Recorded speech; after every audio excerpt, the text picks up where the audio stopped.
2 महीने गुजर गए हैं। रात का समय है। चारों भाई दिन के काम से छुट्टी पाकर कमरे में बैठे गपशप कर रहे हैं। बड़ी बहू भी षड्यंत्र में शरीक है। कुमुद के विवाह का प्रश्न छिड़ा हुआ है। कामतानाथ ने मसनद पर टेक लगाते हुए कहा, दादा की बात दादा के साथ गई। मुरारी पंडित विद्वान भी है और कुलीन भी होंगे, लेकिन जो आदमी अपनी विद्या और कुलीनता को रुपयों पर बेचे वह नीच है। ऐसे नीच आदमी के लड़के से हम कुमुद का विवाह सेत में भी न करेंगे।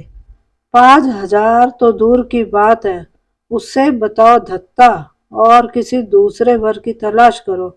हमारे पास कुल 20,000 ही तो है। एक एक हिस्से में 5-5 हजार आते हैं। 5,000 दहेज में दे दे और 5,000 नेक न्योछावर बाजे गाजे में उड़ा दे, तो फिर हमारी बदिया ही बैठ जाएगी। उमानाथ बोले, मुझे अपना औषधालय खोलने के लिए कम से कम 5,000 की जरूरत है। मैं अपने हिस्से में से एक भी पाई नहीं दे सकता।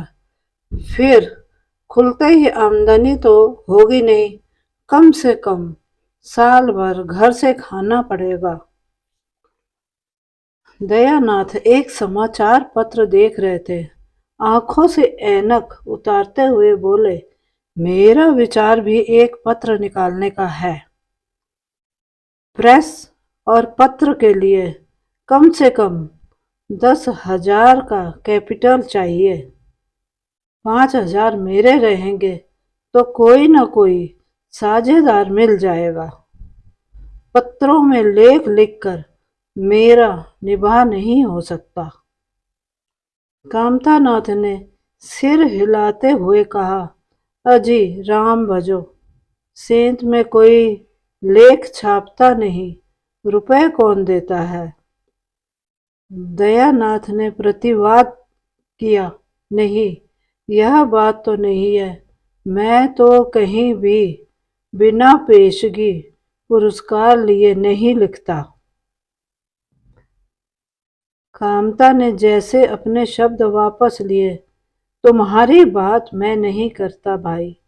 तुम तो थोड़ा बहुत मार लेते हो, लेकिन सबको तो नहीं मिलता। बड़ी बहू ने श्रद्धा भाव से कहा, कन्या भाग्यवान हो तो दरिद्र घर में भी सुखी रह सकती है। अभागी हो तो राजा के घर में भी रोएगी। यह सब नसीब का खेल है। कामतानाथ ने स्त्री की ओर प्रशंसा भाव से देखा। और फिर इसी साल हमें सीता का विवाह भी तो करना है। सीतानाथ सबसे छोटा था। सिर झुकाए भाइयों की स्वार्थ भरी बातें सुन सुनकर कुछ कहने के लिए उतावला हो रहा था। अपना नाम सुनते ही बोला, मेरे विवाह की आप लोग चिंता ना करें। मैं जब तक किसी धंधे में ना लग जाऊं, विवाह का नाम भी ना लूंगा। और सच पूछिए तो मैं विवाह करना ही नहीं चाहता। देश को इस समय बालकों की जरूरत नहीं, काम करने वालों की जरूरत है। मेरे हिस्से के रुपए आप कुमुद के विवाह में खर्च कर दें।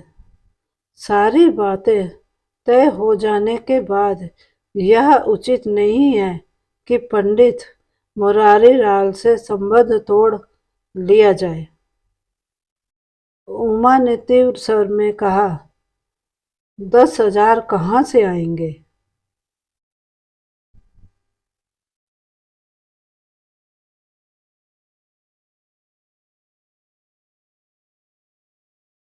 सीता ने डरते हुए कहा, मैं तो अपने हिस्से के रुपए देने को कहता हूँ और शेष मुरारी लाल से कहा जाए कि दहेज में कुछ कमी कर दे। वह इतना स्वार्थान नहीं है कि इस अवसर पर कुछ बल खाने को तैयार न हो जाए। अगर वह 3,000 में संतुष्ट हो जाए तो 5,000 में विवाह हो सकता है। उमा ने कामथानाथ से कहा, सुनते हैं भाई साहब इसकी बातें। दयानाथ बोल उठे, तो इसमें आप लोगों का क्या नुकसान है? यह अपने रुपए दे रहे हैं, खर्च कीजिए। मुरारी पंडित से हमारा कोई बैर नहीं है। मुझे तो इस बात से खुशी हो रही है कि भला हम में कोई तो त्याग करने योग्य है। इन्हें तत्काल रुपए की जरूरत नहीं है। सरकार से वजीफा पाते ही हैं। पास होने पर कहीं न कहीं जगह मिल जाएगी। हम लोगों की हालत तो ऐसी नहीं है। कामतानाथ ने दूरदर्शिता का परिचय दिया।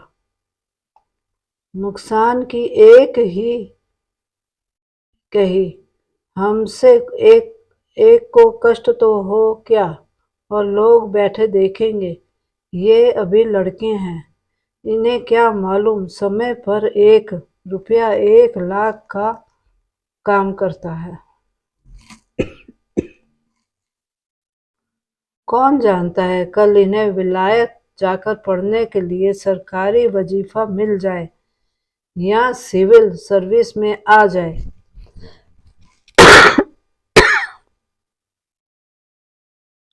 उस वक्त सफर की तैयारियों में 4-5 हजार लग जाएंगे।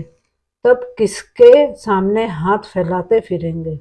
मैं यह नहीं चाहता कि दहेज के पीछे इनकी जिंदगी नष्ट हो जाए। इस तर्क ने सीतानाथ को भी तोड़ लिया। सकुचाता हुआ बोला, हाँ, यदि ऐसा हुआ तो बेशक मुझे रुपयों की जरूरत होगी। क्या ऐसा होना असंभव है? असंभव तो मैं नहीं समझता, लेकिन कठिन अवश्य है। वजीफे उन्हें मिलते हैं जिनके पास सिफारिशें होती हैं। मुझे कौन पूछता है? कभी कभी सिफारिशें धरी रह जाती हैं और बिना सिफारिश वाले बाजी मार जाते हैं। तो आप जैसा उचित समझो। मुझे यहाँ तक मंजूर है कि चाहे मैं विलायत न जाऊं, पर कुमुद अच्छे घर जाए।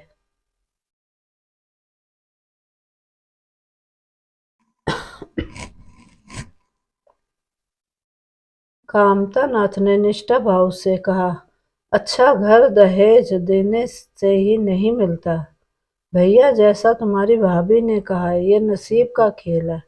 मैं तो चाहता हूँ कि मुरारी लाल को जवाब दे दिया जाए और कोई ऐसा घर खोजा जाए जो थोड़े में राजी हो जाए। इस विवाह में मैं 1,000 से ज्यादा नहीं खर्च कर सकता। पंडित दीनदयाल कैसे हैं? उमा ने प्रसन्न होकर कहा, बहुत अच्छे। MA BA ना सही, यजमानों से अच्छी आमदनी है। दयानाथ ने आपत्ति की, अम्मा से भी तो पूछ लेना चाहिए। कामतानाथ को इसकी कोई जरूरत न मालूम हुई। बोले, उनकी तो जैसे बुद्धि ही भ्रष्ट हो गई है। वही पुराने युग की बातें मुरारी लाल के नाम पर उधार खाए बैठी हैं। यह नहीं समझती कि वह जमाना नहीं रहा। उनको तो बस कुमुद मुरारी पंडित के घर जाए, चाहे हम लोग तबाह हो जाएं। उमा ने एक शंका उपस्थित की, अम्मा अपने सब गहने कुमुद को दे देगी, देख लीजिएगा।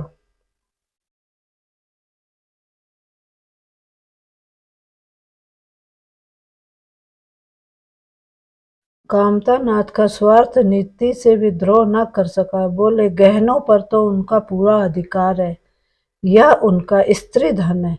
जिसे चाहे दे सकती हैं। उमा ने कहा, स्त्री धन है तो क्या वह उसे लुटा देंगी?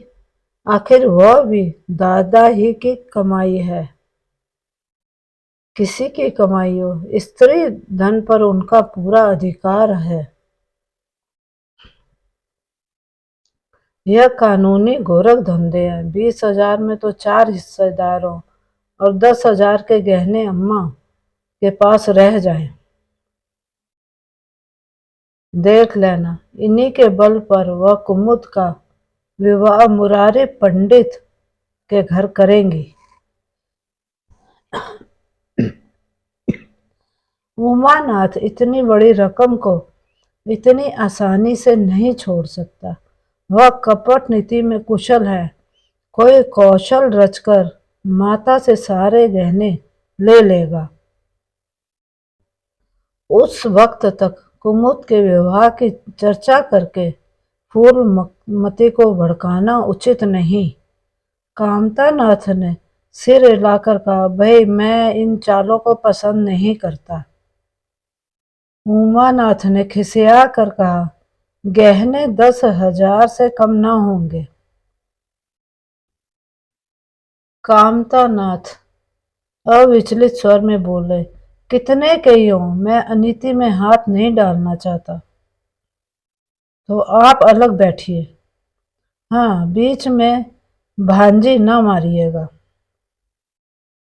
मैं अलग रहूंगा। और तुम सीता अलग रहूंगा। लेकिन जब दयानाथ से यही प्रश्न किया गया तो वह उमानाथ से सहयोग करने को तैयार हो गया। 10,000 में 2,500 तो उसके ही होंगे। इतनी बड़ी रकम के लिए यदि कुछ कौशल भी करना पड़े